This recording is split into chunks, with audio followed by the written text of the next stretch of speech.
కర్ణాటకలో జరిగిన వాల్మీకి స్కామ్ కర్ణాటక కాంగ్రెస్ కే కాదు తెలంగాణ కాంగ్రెస్ కూడా ముచ్చెమటలు పట్టిస్తోంది. కింద మీద పడి ఇక్కడ కాంగ్రెస్ వాళ్ళు రేవంత్ రెడ్డి గారు మీడియాను మేనేజ్ చేస్తూ విషయాలు బయటికి రాకుండా ఆపుతా ఉన్నారు.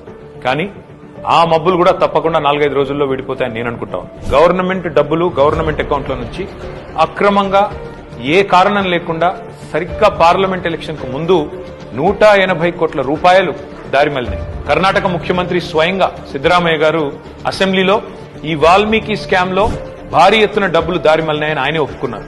అందులో హైదరాబాద్ లోని 9 బ్యాంక్ అకౌంట్లకి 45 కోట్ల రూపాయలు ట్రాన్స్ఫర్ చేశారు. దీని మీద ఎంక్వైరీ మొదలు కాగానే ఏమైందో ఏమో తెలియదు కానీ వాల్మీకి కార్పొరేషన్ అకౌంట్ సూపరింటెండెంట్ ఆఖరికి ఆత్మహత్య చేసుకున్నాడు.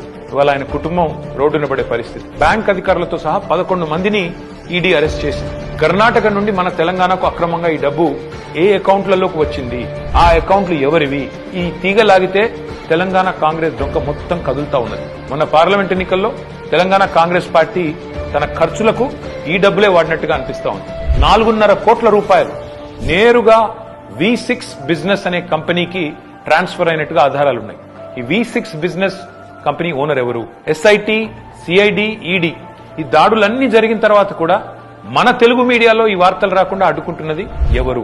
పార్లమెంట్ ఎన్నికల సమయంలో కొన్ని బంగారం షాపులు, బార్ల నుండి భారీ మొత్తంలో డబ్బులు తీసుకున్నట్టుగా తెలుస్తా ఉంది. వారికి కాంగ్రెస్ పార్టీకి ఉన్న అనుబంధం ఏంది? ఇవన్నీ కూడా బయటికి రావాలి. కర్ణాటక ముఖ్యమంత్రి సిద్దరామయ్యను గనక పొరపాటున తొలగిస్తే పక్కన ఉన్న తెలంగాణ సర్కారు కూడా కూలుతుంది అని ఈ మధ్యనే కర్ణాటక మంత్రి సతీష్ జరికోలి అంటున్నారు. మరి కర్ణాటక కాంగ్రెస్ తో తెలంగాణ కాంగ్రెస్ కు అంతలాగా పెనవేసుకున్న ఈ అనుబంధం ఈ వాల్మీకి స్కామేనా? ఈ వాల్మీకి స్కామ్ లో భారీ మొత్తంలో వాటా తెలంగాణ కాంగ్రెస్ నాయకులకు కూడా చేరిందని ఆధారాలు దొరికినా ఈడీ ఎందుకు మౌనంగా ఉంటుంది? అసలు తెలంగాణ కాంగ్రెస్ నాయకుల మీద దర్యాప్తు జరగకుండా రక్షిస్తున్నది ఎవరు? పార్లమెంట్ లో గాయి చేసుడు తప్ప బయట మాత్రం ఏమీ తమ సొంత పార్టీ అవినీతి మీద నోరు విప్పని రాహుల్ గాంధీ ఖచ్చితంగా నోరు విప్పాలి.